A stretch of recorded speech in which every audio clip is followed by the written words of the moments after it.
Capítulo 16. De lo que sucedió a Don Quijote con un discreto caballero de la Mancha.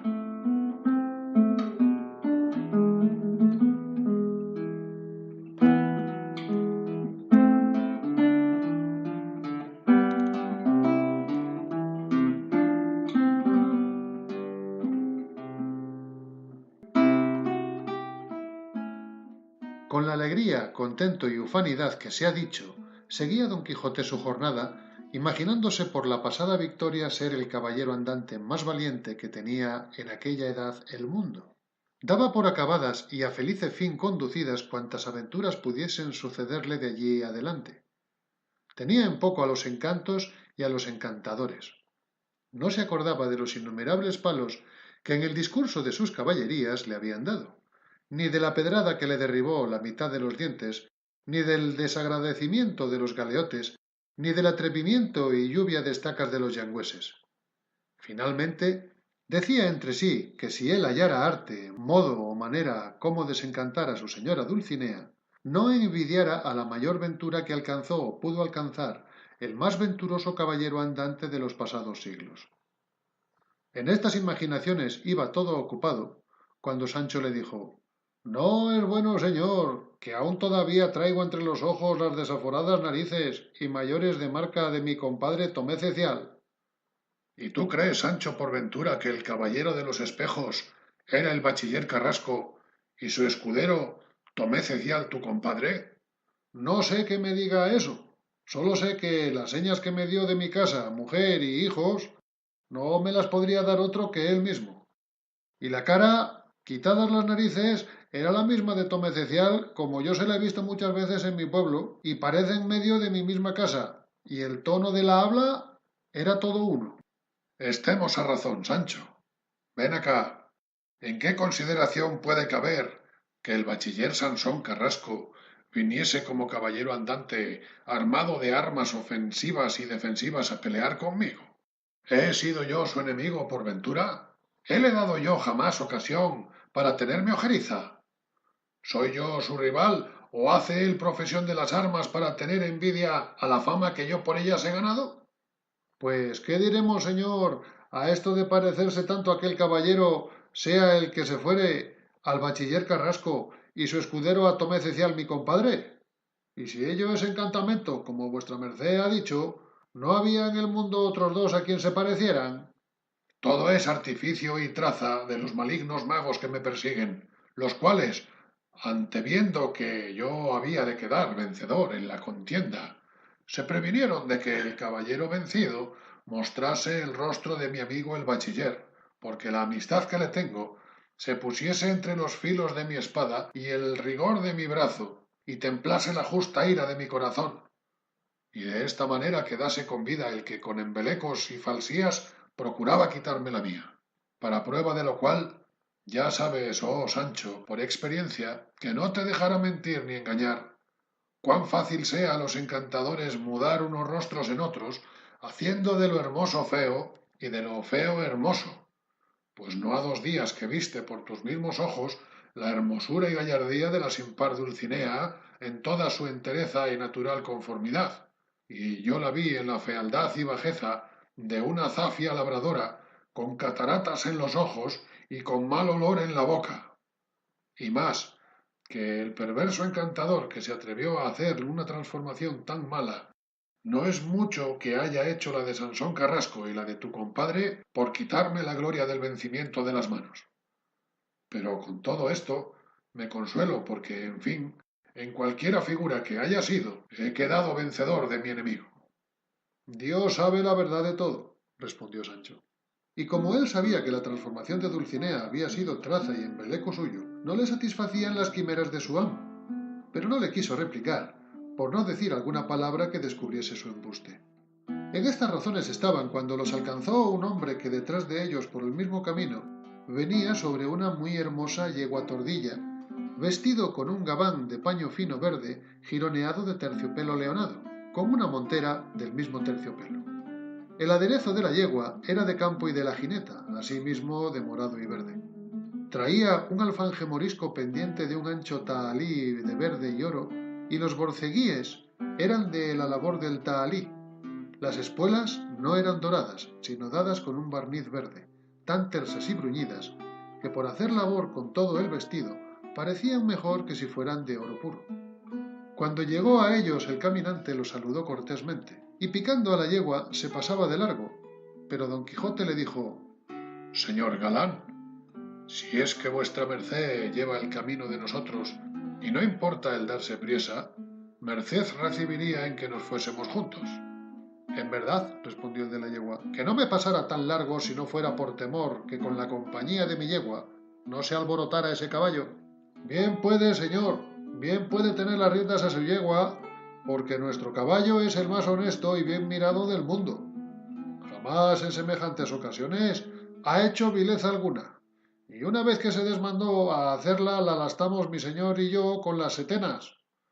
Digo otra vez que puede vuestra merced detenerse si quisiere, que aunque se la den entre dos platos, a buen seguro que el caballo no la arrostre.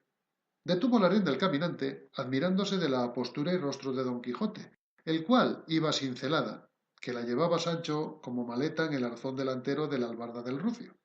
Y si mucho miraba el de lo verde a don Quijote, mucho más miraba don Quijote al de lo verde, pareciéndole hombre de chapa. La edad mostraba ser de 50 años, las canas pocas y el rostro aguileño. La vista entre alegre y grave. Finalmente, en el traje y apostura, daba a entender ser hombre de buenas prendas. Lo que juzgó de don Quijote de la Mancha, el de lo verde, fue que semejante manera ni parecer de hombre no le había visto jamás. Admiróle la longura de su caballo, la grandeza de su cuerpo, la flaqueza y amarillez de su rostro, sus armas, su ademán y compostura, figura y retrato no visto por luengos tiempos atrás en aquella tierra. Notó bien don Quijote la atención con que el caminante le miraba, y leyóle en la suspensión su deseo. Y como era tan cortés y tan amigo de dar gusto a todos antes que le preguntase nada, le salió al camino diciéndole: Esta figura que vuesa merced en mí ha visto, por ser tan nueva y tan fuera de las que comúnmente se usan, no me maravillaría yo de que le hubiese maravillado, pero dejará vuestra merced de estarlo cuando le diga, como le digo, que soy caballero de estos que dicen las gentes que a sus aventuras van. Salí de mi patria, empeñé mi hacienda, dejé mi regalo y entreguéme en los brazos de la fortuna, que me llevasen donde más fuese servida. Quise resucitar la ya muerta andante caballería, y ha muchos días que, tropezando aquí, cayendo allí, despeñándome acá y levantándome acullá, he cumplido gran parte de mi deseo, socorriendo viudas, amparando doncellas y favoreciendo casadas, huérfanos y pupilos, propio y natural oficio de caballeros andantes.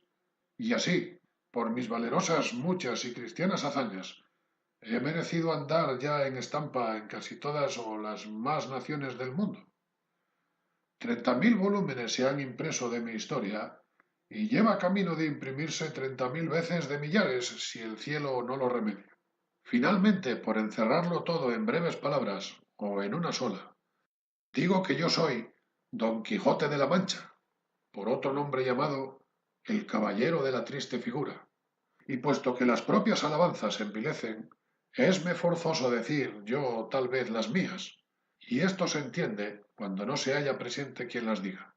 Así que, señor gentilhombre, ni este caballo, esta lanza, ni este escudo, ni escudero, ni todas juntas estas armas, ni la amarillez de mi rostro, ni mi atenuada flaqueza, os podrá admirar de aquí adelante, habiendo ya sabido quién soy y la profesión que hago.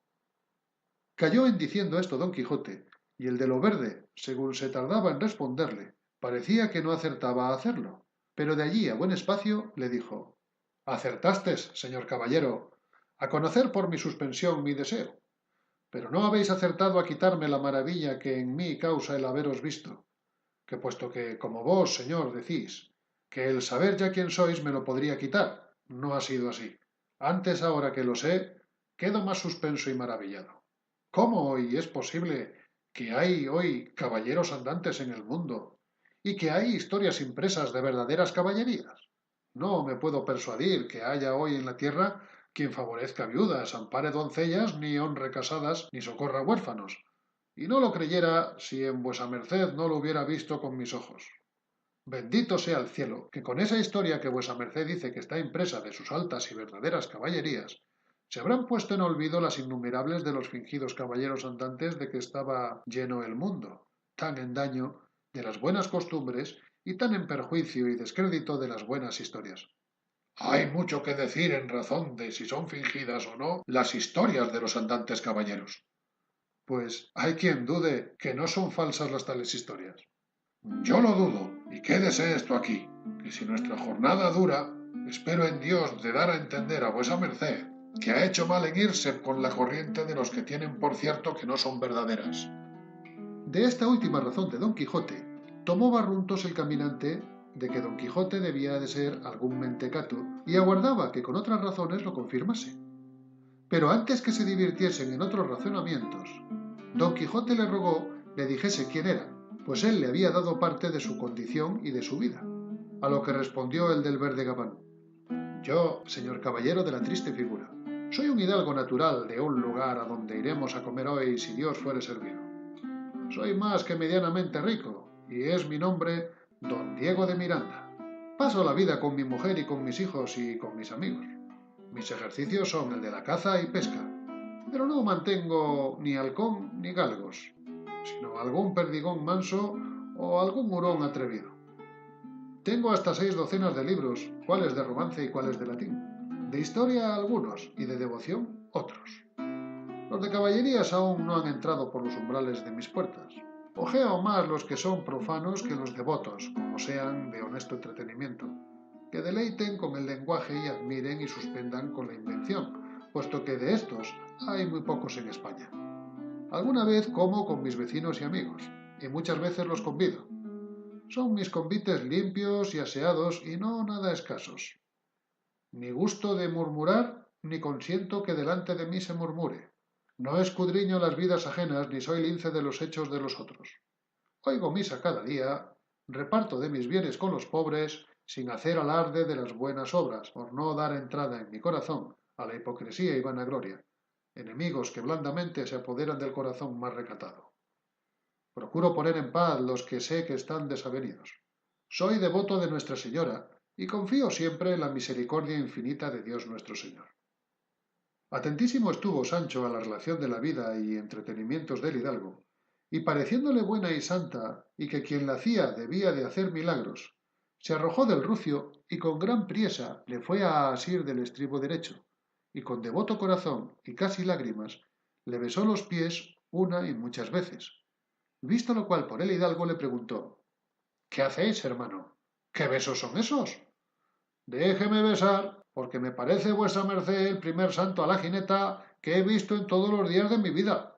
No, no soy santo, sino gran pecador. Vos sí, hermano, que debéis ser bueno, como vuestra simplicidad lo muestra. Volvió Sancho a cobrar la albarda, habiendo sacado a plaza la risa de la profunda melancolía de su amo, y causado nueva admiración a don Diego.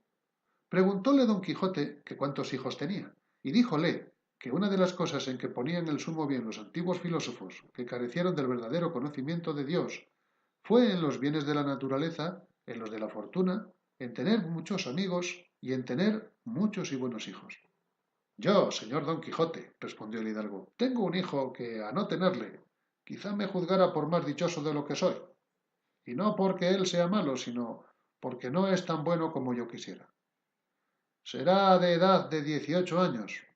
Los 6 ha estado en Salamanca aprendiendo las lenguas latina y griega, y cuando quise que pasase a estudiar otras ciencias, halléle tan embebido en la de la poesía, si es que se puede llamar ciencia, que no es posible hacerle arrostrar la de las leyes, que yo quisiera que estudiara, ni de la reina de todas, la teología. Quisiera yo que fuera corona de su linaje, pues vivimos en un siglo donde nuestros reyes premian altamente las virtuosas y buenas letras, porque letras sin virtud son perlas en el muladar. Todo el día se le pasa en averiguar si dijo bien o mal Homero en tal verso de la Ilíada, si Marcial anduvo deshonesto o no en tal epigrama, si se han de entender de una manera u otra tales y tales versos de Virgilio.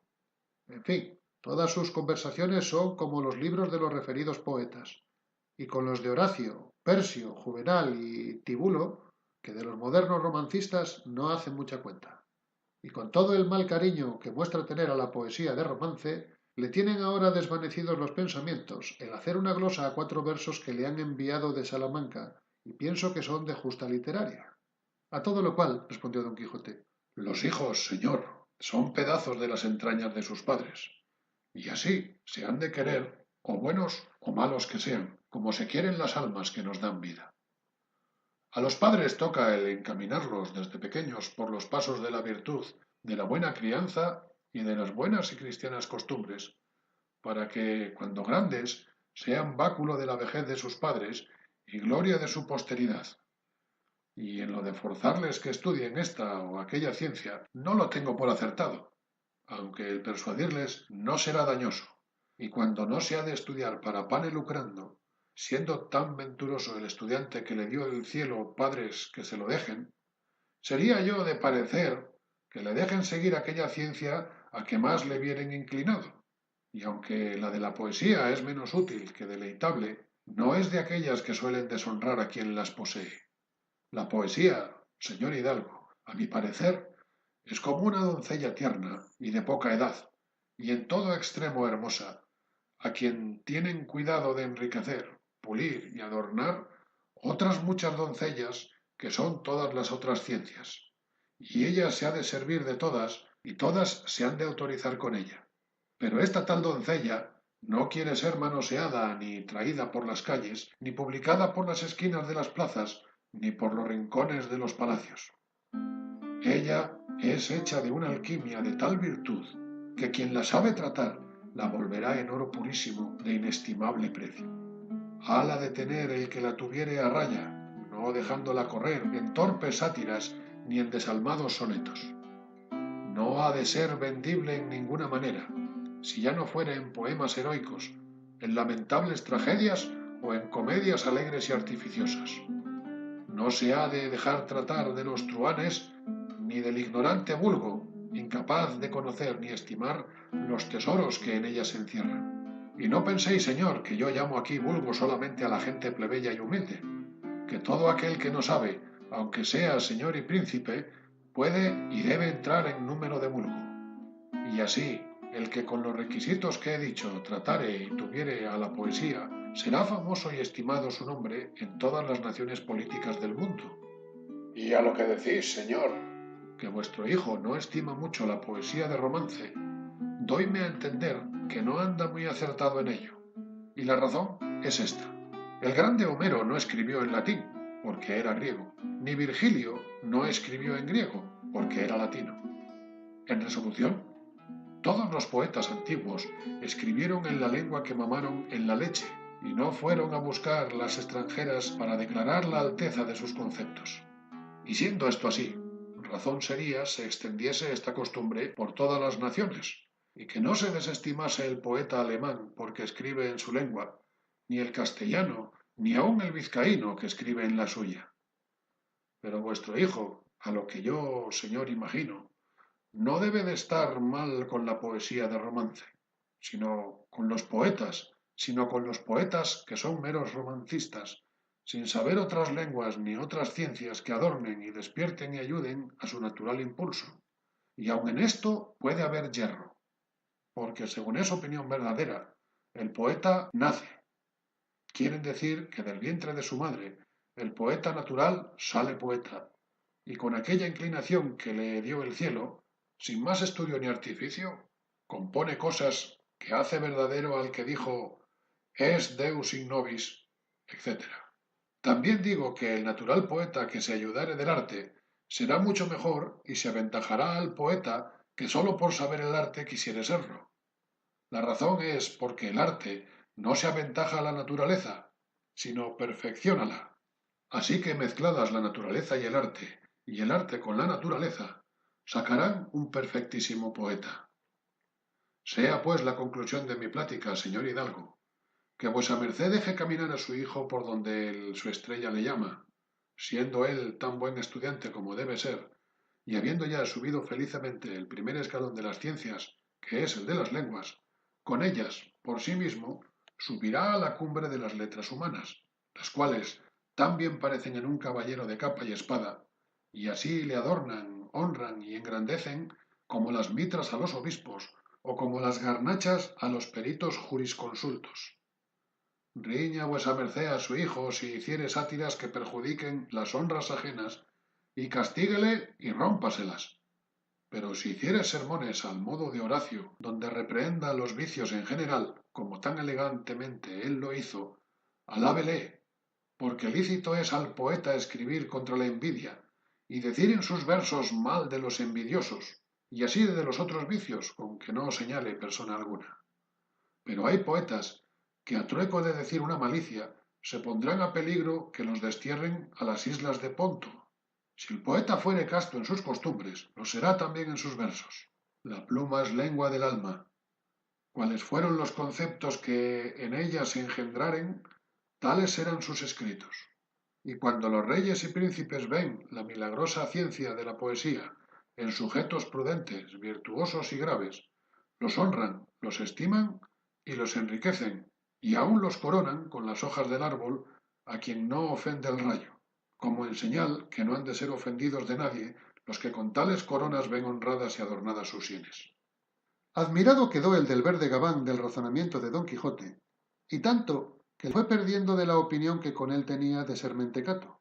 Pero a la mitad de esta plática, Sancho, por no ser muy de su gusto, se había desviado del camino a pedir un poco de leche a unos pastores que allí junto estaban ordeñando unas ovejas, y en esto ya volvía a renovar la plática el hidalgo, satisfecho en extremo de la discreción y buen discurso de Don Quijote, cuando alzando Don Quijote la cabeza, vio que por el camino por donde ellos iban venía un carro lleno de banderas reales, y creyendo que debía de ser alguna nueva aventura, a grandes voces llamó a Sancho que viniese a darle la celada, el cual Sancho, oyéndose llamar, dejó a los pastores y a toda priesa picó al rucio y llegó donde su amo estaba, a quien sucedió una espantosa y desatinada aventura.